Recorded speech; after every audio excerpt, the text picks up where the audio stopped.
ഇതിൽ ആദ്യത്തെ സെല്ല് എന്ന് പറയുന്നത് സിമ്പിൾ വോൾട്ടായിക് സെല്ലാണ്. അതായത് സിമ്പിൾ വോൾട്ടായിക് സെല്ല് പഠിച്ചു കഴിഞ്ഞാൽ തന്നെ നമുക്കൊരു നോർമൽ സെല്ലിൻ്റെ വർക്കിംഗ് എങ്ങനെ എഴുതാൻ പറഞ്ഞാൽ, ഇപ്പോൾ സിങ്കൊന്നുമില്ല, ചുമ്മാ ഇലക്ട്രോഡും അതുപോലെ തന്നെ ഒരു ഇലക്ട്രോലൈറ്റും വെച്ചിട്ട് എഴുതാൻ പറഞ്ഞു കഴിഞ്ഞാൽ നിങ്ങൾ ഈ സിങ്ക് പ്ലേറ്റിൻ്റെയും അതുപോലെ തന്നെ ഡൈല്യൂട്ട് അല്ലെ കോപ്പർ പ്ലേറ്റിൻ്റെയും ഡൈല്യൂട്ട് H2SO4ൻ്റെ അവിടെ പേര് മാറ്റിയാൽ മതി. അതായത് സിങ്ക് പ്ലേറ്റിന് പകരം കോപ്പർ പ്ലേറ്റിന് പകരം ഇലക്ട്രോഡുകൾ എന്ന് പറഞ്ഞാൽ മതി.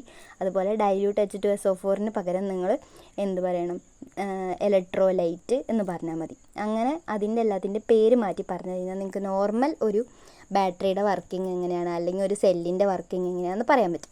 അപ്പോൾ സിമ്പിൾ വോൾട്ടായിക് സെല്ലിൽ എന്താണെന്ന് വെച്ചിട്ടുണ്ടെങ്കിൽ ഒരു ബീക്കർ എടുത്തു ആദ്യം. അതിലെന്ത് ചെയ്യുന്നു വെച്ചിട്ടുണ്ടെങ്കിൽ ഡൈല്യൂട്ട് H2SO4 ഉണ്ട്.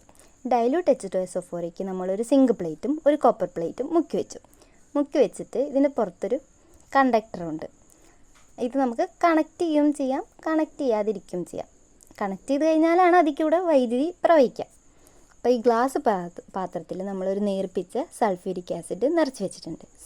അതിൽ സിങ്ക് പ്ലേറ്റും കോപ്പർ പ്ലേറ്റും മുക്കി വെച്ചു. സിങ്ക് പ്ലേറ്റ് നെഗറ്റീവ് ഇലക്ട്രോഡായും കോപ്പർ പ്ലേറ്റ് പോസിറ്റീവ് ഇലക്ട്രോഡായിട്ടും ഉപയോഗിക്കും. ഇനി ഈ ഇലക്ട്രോഡുകൾക്കിടയിൽ ഒരു വയർ വെച്ച് ബന്ധിപ്പിക്കുകയാണെങ്കിൽ അതിലൂടെ വൈദ്യുതി പ്രവഹിക്കും. ഇനി ഈ ഇലക്ട്രോലൈറ്റിലൂടെ വൈദ്യുതി പ്രവഹിക്കുമ്പോൾ ഇലക്ട്രോലൈറ്റിൽ കൂടിയും പ്രവഹിക്കുമല്ലോ, കാരണം ഇതിൽ കൂടെ പോയിട്ട് ഇതിലേക്ക് എത്തുമല്ലോ. ആ സമയത്ത് ഇതിലുള്ള ഈ H2SO4 എന്ത് ചെയ്യുമെന്ന് വെച്ചിട്ടുണ്ടെങ്കിൽ ഹൈഡ്രജൻ അയോണായിട്ടും SO4 സൾഫേറ്റ് അയോണായിട്ടും എന്ത് ചെയ്യും, മാറും. H2SO4 വിഘടിച്ചിട്ട് ഹൈഡ്രജൻ അയോൺസായിട്ടും അതുപോലെ തന്നെ സൾഫേറ്റ് അയോൺസായിട്ടും മാറും. എന്നിട്ട് എന്താ ഉണ്ടാവുകയെന്ന് വെച്ചിട്ടുണ്ടെങ്കിൽ ഈ ഹൈഡ്രജൻ അയോണുകൾ കറണ്ടിൻ്റെ ദിശയിൽ അങ്ങ് സഞ്ചരിക്കും. അതായത് കറണ്ട് എന്ന് പറയുന്നത് എന്താ ചെയ്യുന്നത്, ഇതിൽ കൂടെ ഇതിലേ അങ്ങ് പോവുക. അപ്പം കറണ്ടിൻ്റെ ദിശയിൽ അങ്ങ് സഞ്ചരിക്കും ഹൈഡ്രജൻ അയോൺസ്.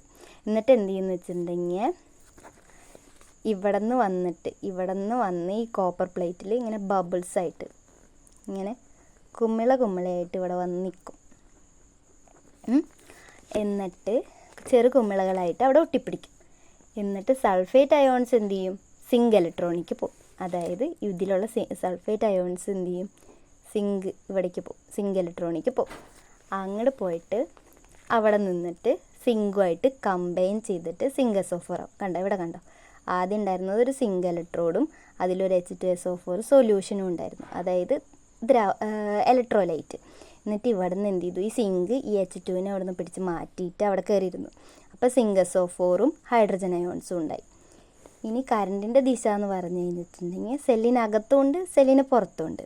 സെല്ലിനകത്ത് എന്ന് പറഞ്ഞു കഴിഞ്ഞാൽ ഇതാണ് സെല്ല്. ഇവിടുത്തെ ദിശ, ഇവിടെയാണ് സിങ്ക് ഉള്ളത്, ഇവിടെ എന്താണ് കോപ്പർ ഉള്ളത്. അപ്പോൾ സെല്ലിനകത്ത് സിങ്കിൽ നിന്ന് കോപ്പറിലേക്ക് പോകും, സെല്ലിന് പുറത്തെന്താ കോപ്പറിൽ നിന്ന് സിങ്കിക്ക് പോകും. അതുകൊണ്ടാണ് കോപ്പർ പോസിറ്റീവ് പ്ലേറ്റ് എന്ന് പറയുന്നത്. കണ്ട, കോപ്പറിൽ നിന്നാണ് പോകുന്നത്. ഇനി സിങ്കിൽ നിന്ന് പോകുമ്പോൾ എന്താ, സിങ്കിലേക്കാണ് എത്തുന്നത്. കറണ്ട് എപ്പോഴും എങ്ങനെയാണ്, പോസിറ്റീവ് ടു നെഗറ്റീവ് വരുള്ളൂ.